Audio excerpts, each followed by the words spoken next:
anecdote inutile de la semaine, cette semaine, je vais vous parler des cocktails parce que c'est l'été, la plage, etc. et on boit beaucoup de cocktails.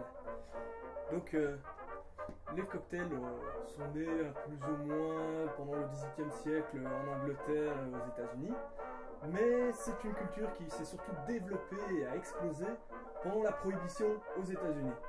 Vous savez pourquoi?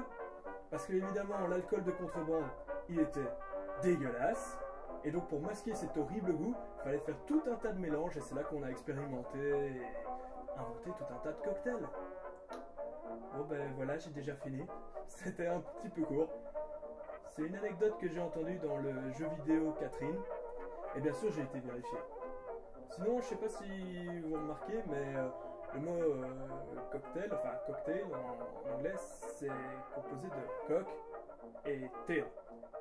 Donc cock en anglais c'est l'équivalent de chez les Américains de rooster, ça veut donc dire coq, l'animal. Mais en argot ça veut aussi dire pénis.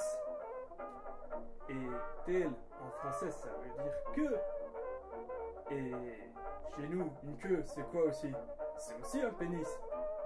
Donc on peut dire que c'est pénis. On boit un double pénis. Ou alors on peut dire qu'on boit un qubit. Ça sonne bien ça, un qubit. Allez, je vous invite à boire un qubit.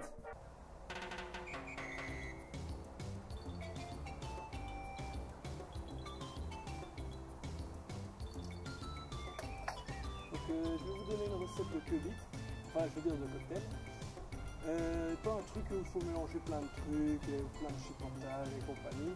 Un truc simple mais super rafraîchissant pour ce beau temps. Donc en fait c'est un cocktail à base de martini et de Schweppes.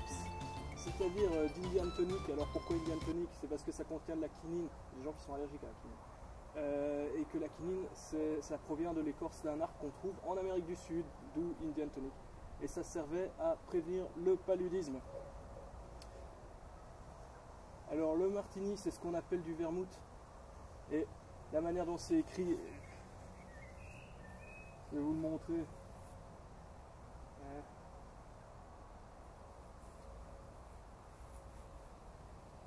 Vermouth. La manière dont c'est écrit, ça donne envie de le prononcer à l'anglaise, c'est-à-dire vermouth. Moi j'ai pris de la marque, mais vous n'êtes pas obligé de prendre de la marque, hein, donc voilà.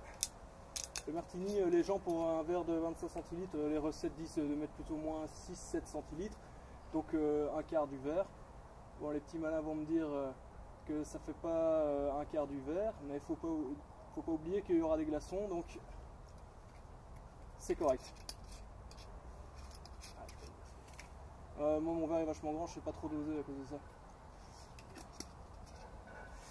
Alors des glaçons, quantité selon votre goût.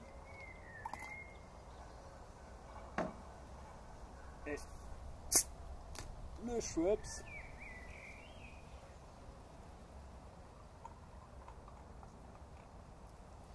Et là vous mettez, si vous voulez, une rondelle de citron, et moi je mets direct quelques petites gouttes de jus de citron en fait.